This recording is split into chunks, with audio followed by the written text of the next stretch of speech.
The first lieutenant said something about how the strategy to bring down violence is necessary before we're going to see the political reconciliation. And we're seeing leaders just down the street on Capitol Hill recognizing the progress that's being made in terms of getting violence down, but saying that they're not seeing the political reconciliation starting in conjunction with that, and that's why they're still supporting pulling troops out. I'm wondering if you had a chance to speak with people like Mr. Murtha or Mr. Reed or Mr. Kennedy. How much time would you ask them for? How much time is necessary to continue bringing violence down before we can honestly expect to see political reconciliation that we long for? First of all, I can't give you a time, and I can't count how many times Chris Matthews has asked me for a time and how long it's going to take. You can't put a definitive timeline on it. And what they continue to use in a debate to say that we should leave immediately is that General Petraeus ultimately says there is no military solution. Right? He's said that. He's on the record as saying that, and he's right. There is ultimately no military solution. But what General Petraeus knows is that the military is a necessary precondition for bringing about the atmosphere where political reconciliation can actually take place. We fought the American Revolution for how long? How many years? A decade? Before we, and then even then, we got a lot of things wrong, and then even then, a year later, or the Civil War, excuse me, I'm talking about from the Articles of Confederation to the Declaration of Independence, or I'm screwing up on everything, but anyway, we went from how long from 1776 to the Civil War, and we still had violence. We're not going to be able to expect the kind of military progress we've had to immediately translate into political reconciliation. It's not going to happen. There are wounds that are so deep and differences so deep, between Sunni and Shia and political parties and others that they're not going to be healed because of a 6-month surge or because of a drastic drop in violence.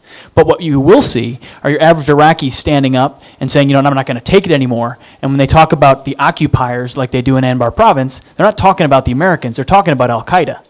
They're talking about these people that came in and imposed their worldview on the population, which is cutting off hands, forced marriages, torture, and the kinds of things that the people in Anbar province said, we don't want that anymore. We don't love the Americans, but you know what? The Americans are here, and they're willing to provide security, and what we'll do is we'll capitalize on that. And the sheikhs are going to stand up, push out Al-Qaeda, and then empower their own local security forces. And then you'll slowly start to see local councils and neighborhood watch programs. And you're starting to see in the neighborhoods of Baghdad reconciliation between Sunni and Shia and agreements at the local level. And that's a reflection of the fact that they now feel like they have the space where they can actually talk.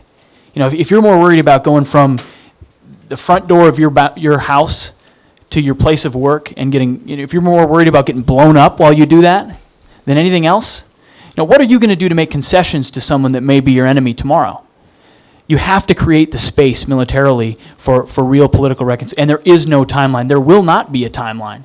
And I think what the American military can do is bring the violence down to a point where Iraqis will stand up and Iraqi security forces will take over. I can't give you a timeline, but I think we do need to be patient. I do think it's not going to be decades. It's not going to be years and years and years.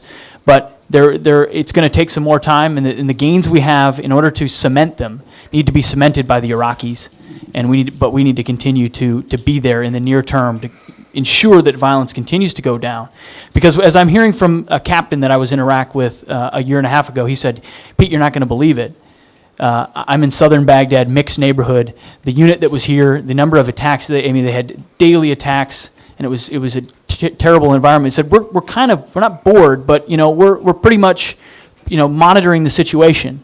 And I've got a partner in the Iraqi army, an Iraqi battalion commander that is a legitimate military leader, leading a legitimate military force that is planning and executing its own operations in its area of responsibility.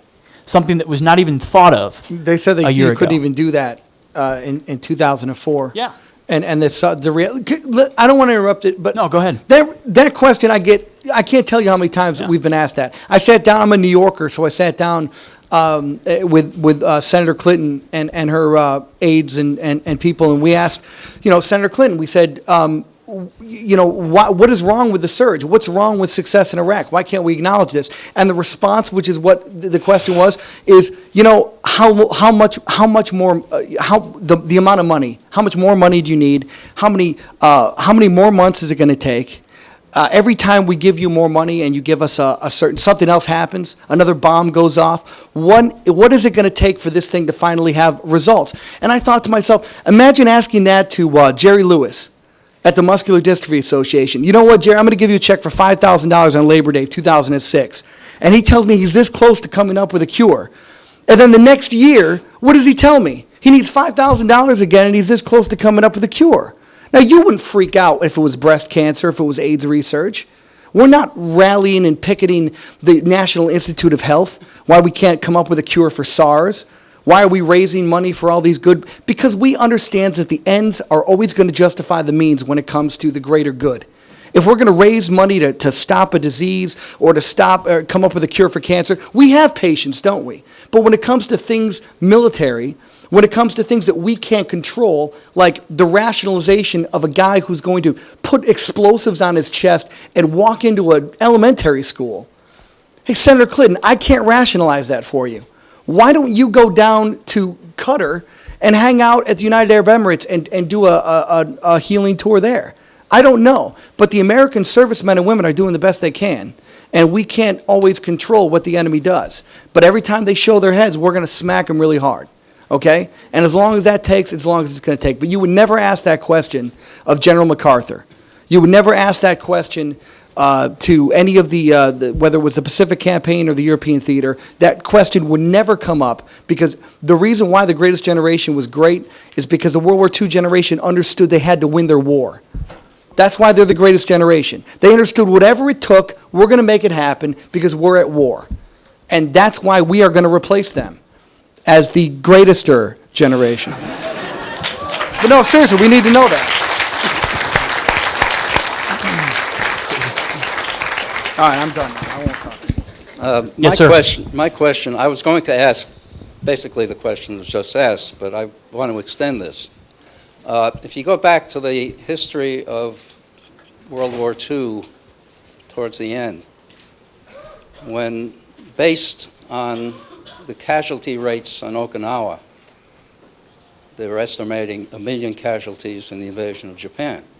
And there was great concern among the leadership in Washington that the public would not support the war any longer. What you're saying now is that given enough time, the Iraqis can create a free democratic country, which I didn't believe at the beginning, and I still don't think it will happen. But let's say you're right, that they're given enough time. Will the American people support that? Yes, the number of casualties among the Iraqi population, the population is safer. It was pointed out in the New York Times yesterday, the casualty rate among our troops there is higher, and that's bothering the people. It's bothering our politicians. Will we hold on long enough for this miracle to happen? I mean, sir, with all due respect, I disagree with the argument that we have to wait. All I'm trying to articulate, sir, is that there's success now and no one will acknowledge it. I'm not going to. There are people that are in Washington that are down the street right now that I can show them water turning into wine and they won't believe it. I mean, it's not that we're waiting for a miracle. We're saying the miracle's already taken place. We're saying that there are places in Baghdad right now with Sunni troops that are patrolling Shia neighborhoods. We're saying that our friends that bled with us in trenches, that we have sealed a bond with, are giving us daily sit reps, situation reports, and they're telling us what they're seeing, and people are still not believing it. And we're constantly using these comparisons to World War II. And you're obviously a fan of history, and you obviously are well read. But if we remember from World War II, sir, we targeted civilian populations in World War II.